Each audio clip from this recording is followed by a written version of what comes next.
de romper con el pasado y de venir a Cristo, y que Él era la única respuesta para la condenación eterna, un hombre vino corriendo, compungido con la convicción del Espíritu Santo, y se arrodilló al frente y empezó a sollozar, empezó a gemir, diciendo: Dios, perdóname, ayúdame, líbrame.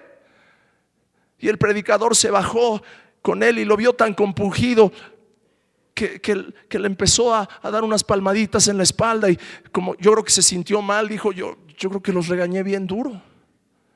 Se sintió mal y le empezó a dar unas palmaditas y le dijo: no es para tanto, no es para tanto. ¿Cómo no? ¿Cómo no va a ser para tanto? El problema es que ya no nos mueve la palabra que oímos. Y es que la ley no puede cambiarnos, solo manifiesta nuestra necesidad. Por eso dice Hebreos 10:1: porque la ley, teniendo la sombra de los bienes venideros, no la imagen misma de las cosas, nunca puede, por los mismos sacrificios que se ofrecen continuamente cada año, hacer perfectos a los que se acercan. En otras palabras, la ley no fue dada para limpiarnos. La ley simplemente fue dada para mostrarnos nuestra condición, para hacernos ver la gran necesidad que tenemos. Según el apóstol Pablo, la ley es como un tutor. La ley sirve como un tutor que nos cuida mientras llegamos al conocimiento de Cristo. Por eso es que en Gálatas capítulo 3, en el verso 24, dice: de manera que la ley ha sido nuestro ayo para llevarnos a Cristo, a fin de que fuésemos justificados por la fe. ¿Qué quiere decir esa palabra ayo? Pues ayo, que quiere decir lo siguiente. No importa que no se rían de mis chistes, de todos modos yo los amo. Esa palabra ayo en el griego original, fíjense qué interesante, quiere decir paidagogos, o más bien es la palabra paidagogos. ¿Cuántos han oído la palabra pedagogo? ¿Verdad que sí? Un instructor, un maestro, alguien que enseña. Bueno, la ley era así, la ley era como un pedagogo, un tutor, un guardián de los niños. De hecho, entre los griegos y los romanos, un ayo era un esclavo confiable que supervisaba la vida y la moral de los niños de clase alta. No se les permitía a los niños salir fuera de la casa sin su ayo hasta que llegaran a la edad de la hombría. Entonces el ayo era horriblemente fastidioso. Los niños aborrecían al ayo, porque el ayo iba detrás de ellos a todos lados. Y si se metían por un callejón, allí iba el ayo detrás. ¿A dónde vas? Y yo creo que los niños más de una vez decían: ¿sabes qué? Vete de aquí. Me estás persiguiendo, me fastidias, no te quiero. ¿Y por qué no lo querían? Pues porque querían hacer algo que, si el ayo los veía, era un correveidile, y iba a ir con los papás, iba a ir con la mamá, y entonces no les iba a ir muy bien. Así es la ley. La ley simplemente está recordándonos.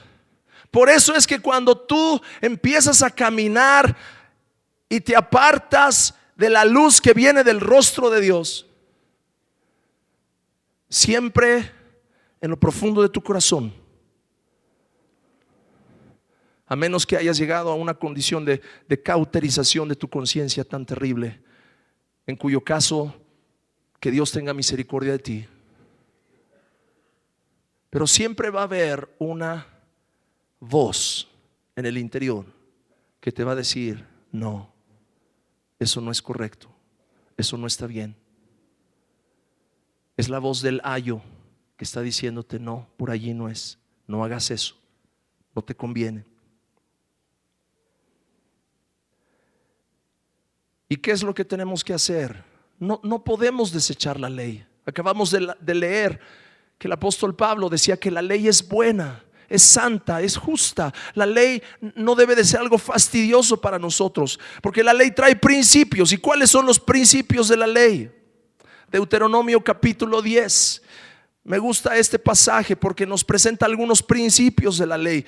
Dice: ahora pues, Israel, Deuteronomio 10 del 12 al 13. Y perdónenme que les estoy dando muchas citas así, pero están ahí en la pantalla, y si no, pues después pueden conseguir el cassette o el video y volver a repasarlo.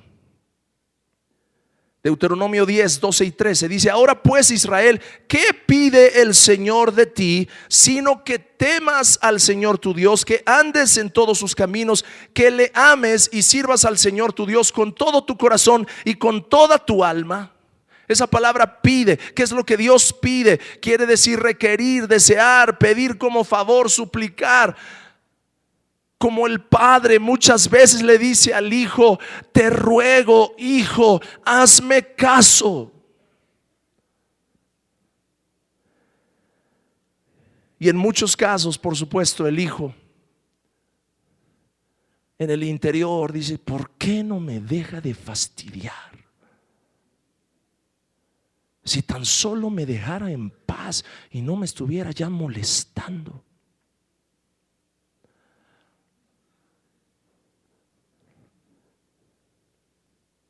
Y sin embargo, los principios, lo que Dios pide, están allí. ¿Y cuál es la motivación de Dios? ¿Por qué Dios te pide que le temas? ¿Por qué Dios te pide que andes en sus caminos? ¿Por qué Dios te pide que le ames, que le sirvas? ¿Cuál es la motivación de Dios para pedirte eso? La motivación de Dios en el verso 13 al final dice: para que tengas prosperidad. Dile a la persona que está junto a ti eso: te lo pide para que tengas prosperidad. Díselo otra vez: te lo pide para que tengas prosperidad. Para eso te pide Dios que le temas, que andes en sus caminos, que lo ames, que lo sirvas.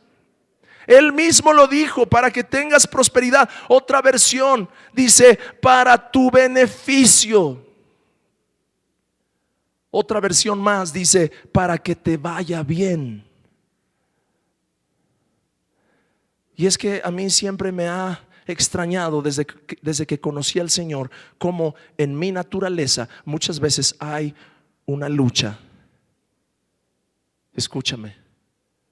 Y parte de mí piensa que es posible quebrar todos los principios y romper todas las leyes y todas las normas, y aún así ser próspero, y aún así ser feliz.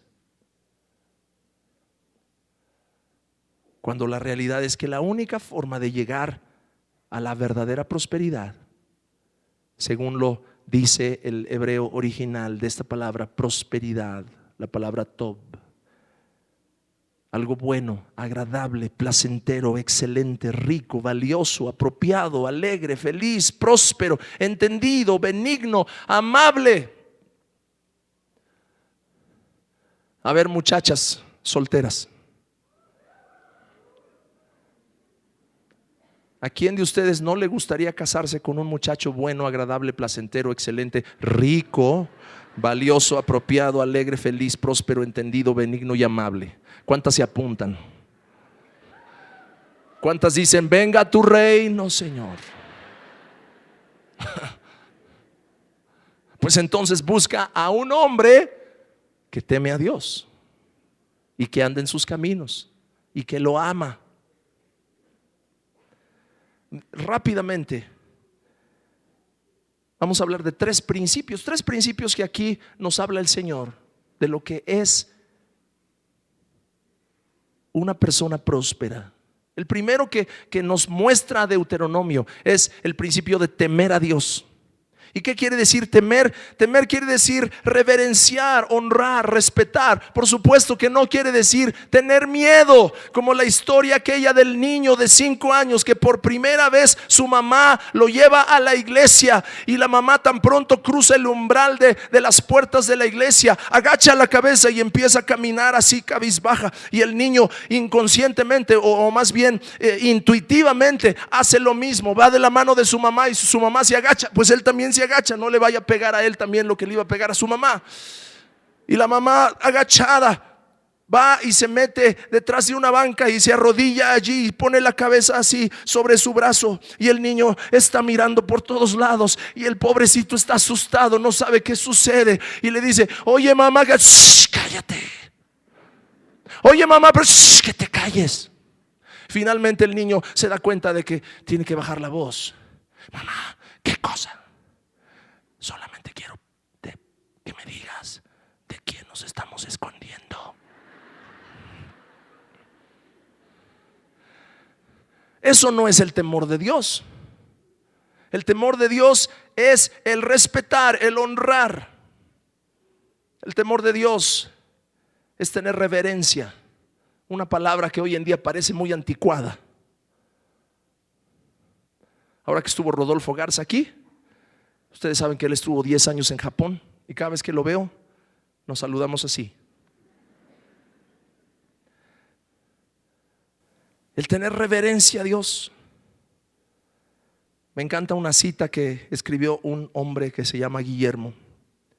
Dijo: tememos mucho a los hombres porque tememos muy poco a Dios. El temor del hombre es la consecuencia de temer muy poquito a Dios. Y eso que la Escritura dice en Hebreos 12, versos 28 y 29: sirvamos a Dios agradándole con temor y reverencia, porque nuestro Dios es fuego consumidor. Nuestro Dios es fuego consumidor. ¿Cómo no le vamos a temer? ¿Cómo no vamos a decir: Señor, yo vengo delante de ti, te respeto, te honro y te reverencio? No porque es algo que me dijeron, que cuando entro en un lugar hay que agachar la cabeza y después estoy cuchicheando y riéndome.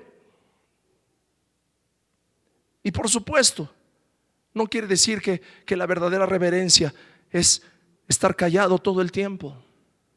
Tú puedes con reverencia aplaudir y cantar y aún danzar en la presencia de Dios. Es más, es una verdadera forma de reverencia, porque llegas a un punto en el que dices: no le temo al que dirán. Como no le temo al que dirán los demás, entonces con mi danza yo le estoy ofreciendo reverencia a Dios, porque le temo a Él más que a los demás. No voy a dejar de hacer lo que yo sé que es una forma válida de adoración y de alabanza a mi Dios, simplemente porque me da pena o porque quién sabe qué van a decir los demás. Andar en sus caminos es otro principio que ahí mismo en Deuteronomio lo dice: andar en sus caminos.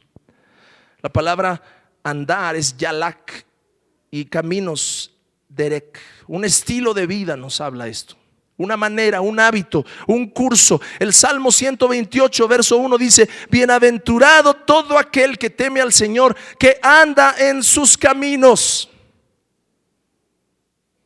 Saqué de un libro esta cita que dice: la tragedia de la vida no es que termina muy pronto, sino que esperamos demasiado para empezar a vivirla. Fíjate en estas estadísticas. ¿Cómo usa 70 años de tiempo una persona promedio? Se le van 23 años en dormir, 16 años en trabajar, aunque no lo crea, 8 años viendo la televisión, 60 años comiendo, 6 años comiendo, 6 años viajando o yendo del trabajo a su casa, de la casa al trabajo, 4.5 años descansando, no durmiendo. O sea, esto es aparte de los 23 años. 4 años enfermo, 2 años vistiéndose, aunque en el caso de las mujeres a lo mejor es un poquito más.